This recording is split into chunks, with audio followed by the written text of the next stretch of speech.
Hi guys, it's Kelly Latavola here, and I'm back with another video for Newton's Nook.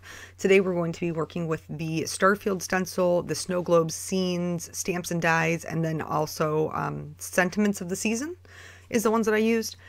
So I'm working on Canson watercolor paper, and I'm going to be doing some ink smushing. So I have a little teeny tiny piece of acetate here. You can purchase acetate, or you can just use leftover packaging that you have. I'm going to be using distress oxides, but this will work with anything that reacts with water. So regular distress inks, if you have Zig Clean color markers, want to scribble them on a Ranger Craft mat, or Tombow markers. Well, why could I not say markers? What just happened there? Tombow markers will work. Woo, enunciation's going to be a struggle. Probably because this is the 6th time that I have attempted this voiceover, and not because I wanted to. No. Typically 3 is my top out. Like whatever the 3rd one is what you get. But when I started the 3rd one, my dog actually cried really loudly in the background, and so then I had to threaten to murder her, and then just like had to move on. And then the next one I just sounded angry and annoyed because, well, I was angry and annoyed. And then in the last one, I don't even, something went horribly awry there as well. But anywho, we're ink smushing. So typically the reason that you opt for this is it is a different look than other kinds of watercoloring. It gives you a lot more control. So I smush down the ink pad, I spritz it a couple of times with my mister, and then pick up the pigment with a clear sheet of acetate. That's basically the whole deal. This smushing technique was kind of named by Laura Basson. She, I think, is the first one I've ever seen do it. And then all of us quickly followed suit because it's really cool. And it just gives you a different kind of look, a little bit more messy. And so if you are a person who watercolors and you have a hard time letting go, you struggle with that perfection, this is a great way to have some control but still get a very kind of just messy look. I felt like I lost a lot of my picked raspberry, so I decided I was going to add that back in. And I did dry these in between layers, guys. I should have said that. Sorry. My brain is just like 100 miles a minute. I can't even remember what I said and what I didn't say because I've said it 6 times now. Anyway, so I'm just going to heat set that. And then I felt like I had a lot of like color blocking there in the center, and I wanted to break that up. So I'm just using the tube part from my mister to spritz on some clean clear water. Not spritz it. I didn't spray it. I spattered it. Totally different. I mean, like seriously, technique terms. That's what I'm trying to say, guys. Wow. I hope you're entertained. Anywho, my card was inspired by a card by one of Newton's design team members, and her name is Samantha Mann, and she is super talented. I will link below to the Newton's blog, and her card will be on there, so I encourage you to check that out. But on her card, she had this really beautiful texture in the background with a snowflake stencil, and so I decided I was going to use glimmer paste to do that because I love glitter. I mean, I just love the sparkle, and the sparkle in this is totally amazing. I hope you can see it on camera because you sure cannot see it in the photos. I just could not get my camera to pick it up, which is a shame because in real life, amazing.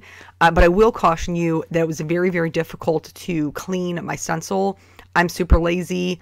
And, you know how they tell you, make sure you wash it right away. I really did this time. Like I really did get up off my tush, go into the sink and wash it. And I still had a hard time getting it off. So that doesn't bother me personally because I don't think it's going to come off the next time I use the stencil.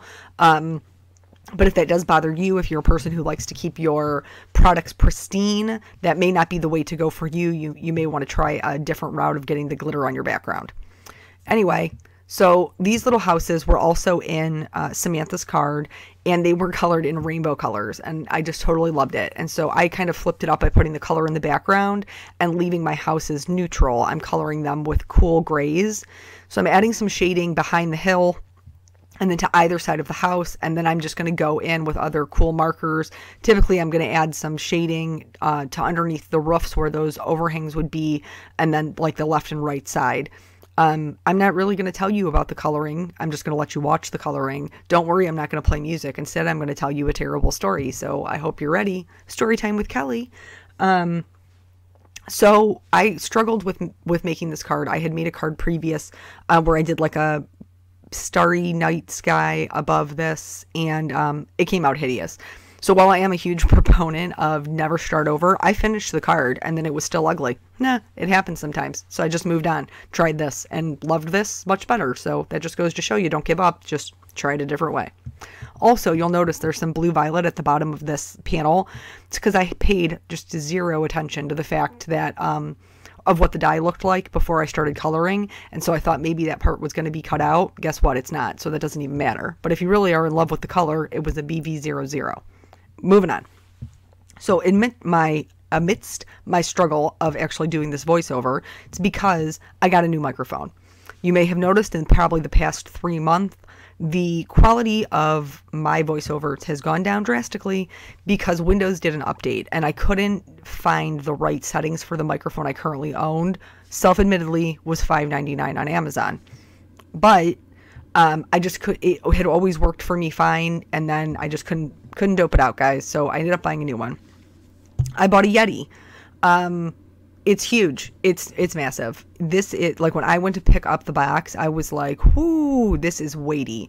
I brought it home. My husband asked me if I was starting a radio station. That's legitimate. I'm not making that up. He was like, are you starting a radio station? Are you doing podcasts? Are you inviting strangers in our home to interview? What are you doing with this mammoth microphone? I'm not doing any of those things. I'm still doing voiceovers for YouTube videos, but it is huge. I mean, I could, if somebody broke into my house right now, I wouldn't even have to look for a weapon because I could pick this thing up and just brain them and it would be over. I would win that fight. So there's a plus side to owning this microphone. And also my child was very entertained by it because he got to make some fun noises and do his own little voiceover when we were testing out to see what the settings needed to be. Speaking of my child, I had a very fun night while I was making this card in between because my husband and my son were sick. Two different things. My husband had a head cold and my son was sick to his stomach, which I did not know until I was in the middle of this card, and my craft desk is an L, so I sit with my back to the door. I hear his bedroom door open. He goes, "Mama?"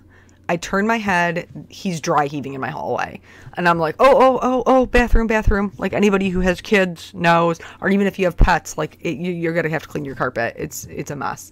But luckily I got there in time and was able to actually catch it in my hands to catch the vomit. This is a real story, people. This is my life. It's very glamorous.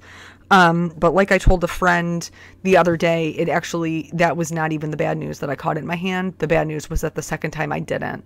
So thank God for Spot Shot, because that was my night. Mommin'.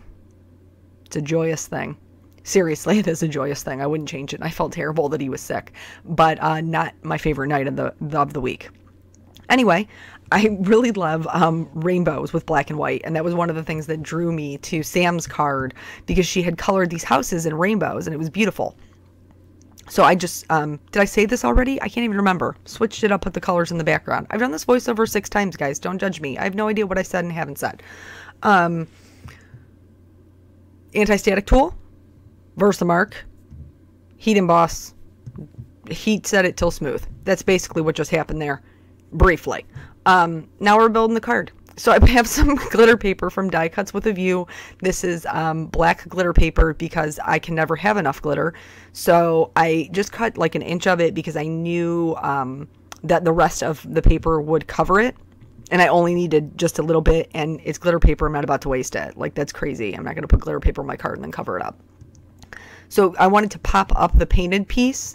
And for that, I'm using some white fun foam. I'm just using Tombow Mono multi-glue to adhere those. I haven't had any issue with using liquid glue to put them together, just as long as I make sure I get the corners. So I'm going to adhere that down. Then you'll see that I have a little strip of black over there on the left-hand side. I usually adhere the smaller strips after I have the first 2 pieces down, and that's just so I can gauge how much of that black strip is going to actually be seen. I struggle with cutting them really teeny tiny and then trying to adhere them down. So this is just an alternative I found that kind of works for me. So I'm going to put that in place and I'll just trim off the extra with my scissors. Speaking of my scissors, I am going to cut my sentiment into a banner shape circa 2013. I'm bringing the banner back. Wait, there's a song. What is that? Justin Timberlake? I'm not going to sing. You'll immediately change the channel, and I don't want you to do that. So I popped that up on some sketch foam tape and adhered that down. Again, trimmed off the extra with my scissors. And then for the houses, I loved in Sam's card how she used the bottom curve of the die which would tell you, like, I should have paid attention to that when I was coloring because I saw her card. But anyway, and so I really wanted to accent that curve, kind of like she did. She used it in like the bottom of a banner, and it was beautiful. So I wasn't paying attention though with the Scotch foam tape. I mean, I was busy catching vomit, cleaning up kids. So the Scotch foam tape kind of overhung. No biggie. I just trimmed it off and then adhered that part to the banner with the Tombow Mono multi glue so that everything was flush. You see me sometimes use sequins to mark the places of where I'm going to put my Nuvo drops. And there's a reason why I do this, because you can see my hand just like moving around. I'm in panic mode because now I've put these 2 dots down and I don't like it, but there's no coming back from it. I mean, they're down. It is what it is. So I tried to make them bigger, which I was successful in making them larger, but then they were also kind of malformed a little bit. So that was my bad. When you see the photos, that was legit my bad. So that is the whole card. I love the way the background came out and all of the glitters. So thank you guys so much for joining me and listening to my crazy life. And I will catch you on the next video. Bye.